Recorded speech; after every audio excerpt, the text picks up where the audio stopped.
you. Wonderful woman. I miss her. I think we all miss her. She knows how I feel about her. I'll be someday again with her. Well, very much. I love you all. If anybody else likes to say something, Rick and Jenny like to say something, a little prayer, something like that for her. If you want to express your feelings for her, I'm sure she would be real happy about it. And I'm sure she's looking down on us here. Okay? So, please let yourself go. Don't feel embarrassed. Express yourself. I'm very grateful. Thank you very much. After the services and so forth like that, we're going to go have some dinner over there by 79th and Cicero. What is that again? Baker Square. Baker Square. Yeah, Baker Square. So we'll have some dinner over there. You better hope we get off too, Dad. I wasn't too sure about that Baker Square there was no reservation. Ron just said there was. Yeah. Ron, would you like to say something? My in-laws are going to us. Thank you. Right down. Well, I didn't write things down. Like when I come here, then I can stop.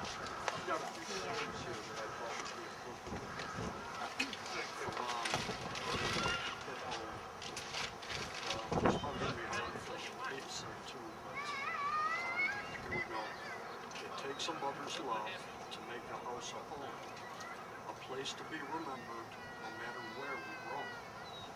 It takes a mother's patience to bring a child up right, and her courage and her cheerfulness to make a dark day bright. It takes a mother's wisdom to recognize our needs and to give us reassurance by her loving words and deeds. And that is why, in all the world, there could not be another who could fulfill God's purpose as completely as a mother, our mother, our grandmother.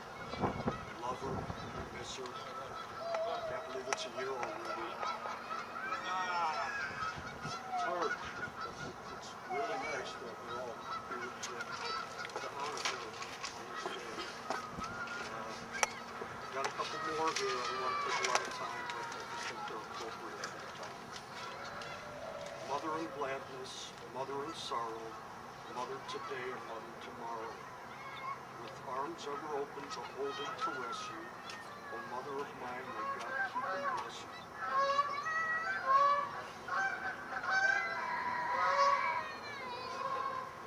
You know, I have a hard time.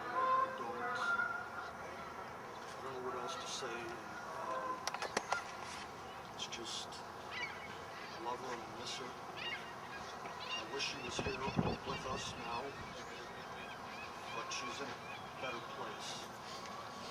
And one day we'll all see her again. And I'll be there. So, that's all I've got right now. That was great.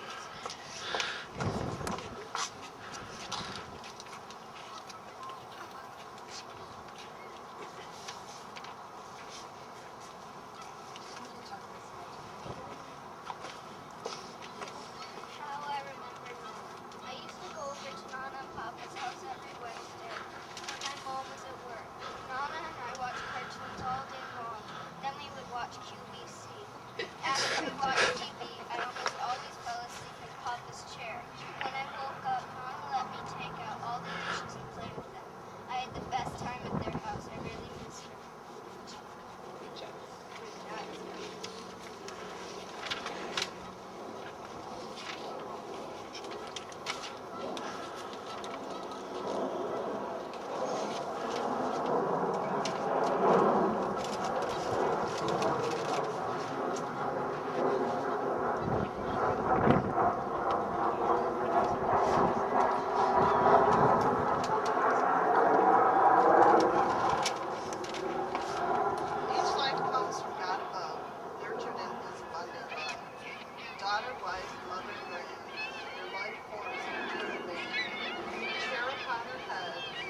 Rose by generations created throughout the nation.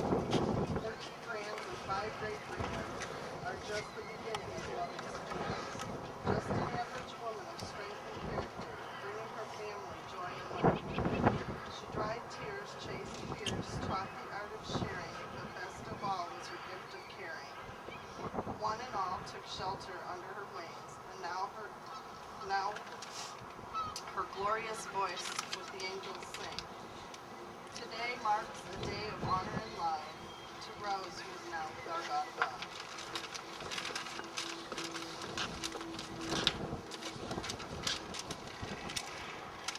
Anybody else want to? Yeah, one Amber. Do your thing? Yeah, you want me to hold it?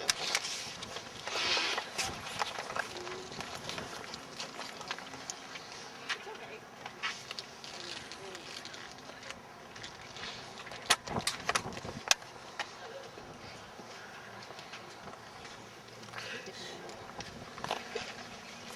Alright. Last year I wrote a speech for Nana. It was a speech, a tribute I had to write for one of my classes. And I was asked to share it with you guys. I consider my Nana my guardian angel.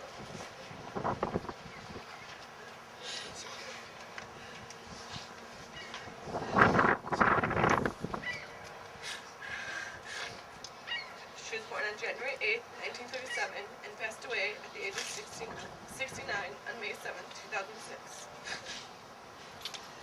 The reason I think of her The reason I think of her as the guardian angel is because I was named after her, and she passed away on her 18th birthday. I think there's a strong significance to that because of the age, 18, you are considered to be an adult, and I think it was a way to let me know that even though I am my own, she is still going to always be there for me, no matter what. Everyone knew Nana as the most genuine, humble, and sincere person they will ever meet, or ever have met. I'm sorry, guys. She was never one to put herself before others, and no matter what, her family was always came first. She was a very firm believer in God, and she was never scared or embarrassed to share her beliefs with anybody.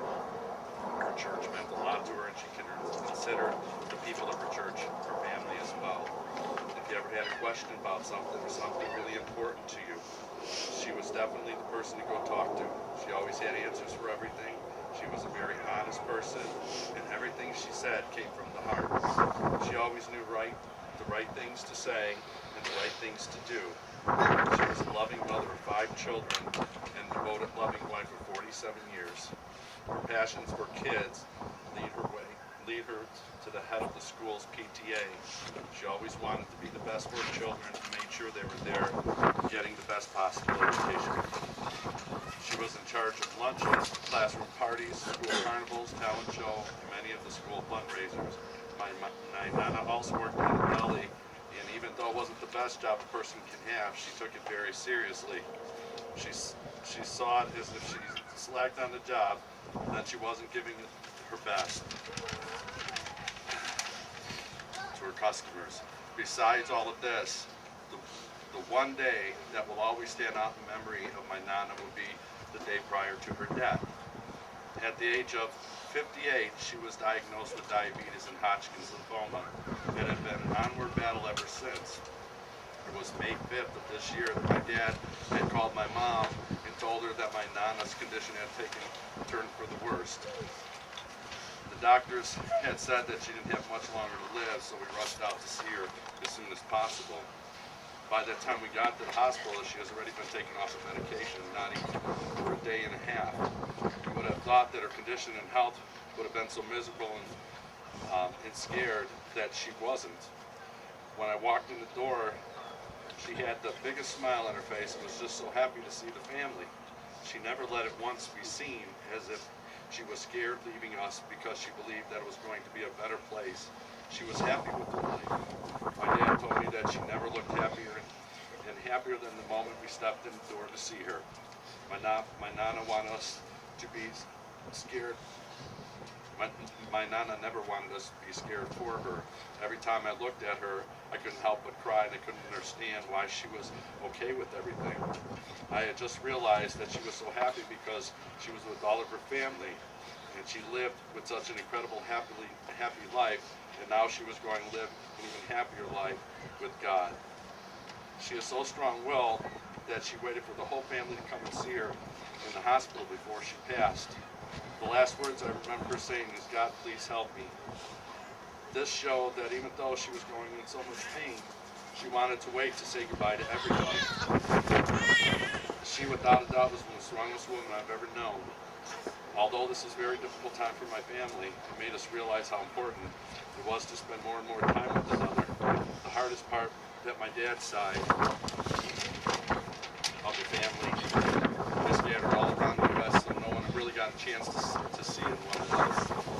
We also never really made a point to talk because we didn't want to see it.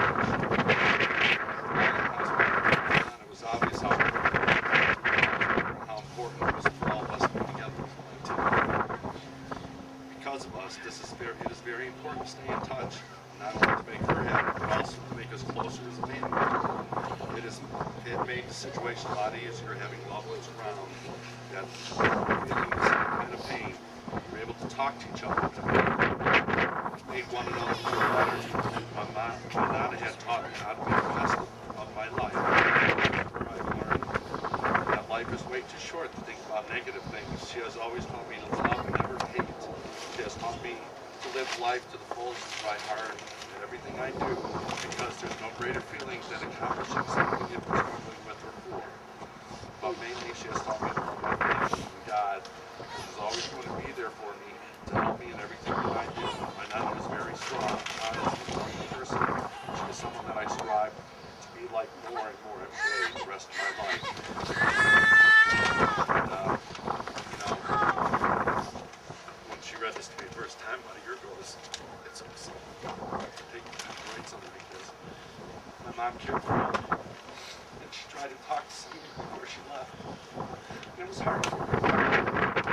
In ways, I felt like the bereavement that last week, because she kept telling me, she said she was ready. How were you ready to let your mother go? And I spent close to her. And it was a struggling time, and everything I've been here since. Kids came by, and I started my sister like me, my mom says, for someone to know they're going to die, and her time to be able to be that way with all the kids and with the babies. Rachel's kids, she came the first night we were there. I have pictures, they were just eating ice cream together. It's the funniest thing, And there's a lot of good things about my mom. My mom struggled for 11 years, and she's in a better place today. She probably could have held on a little bit longer, but she would have probably been just suffering the same. So, it is what it is. And thank you all for coming today. So That was beautiful.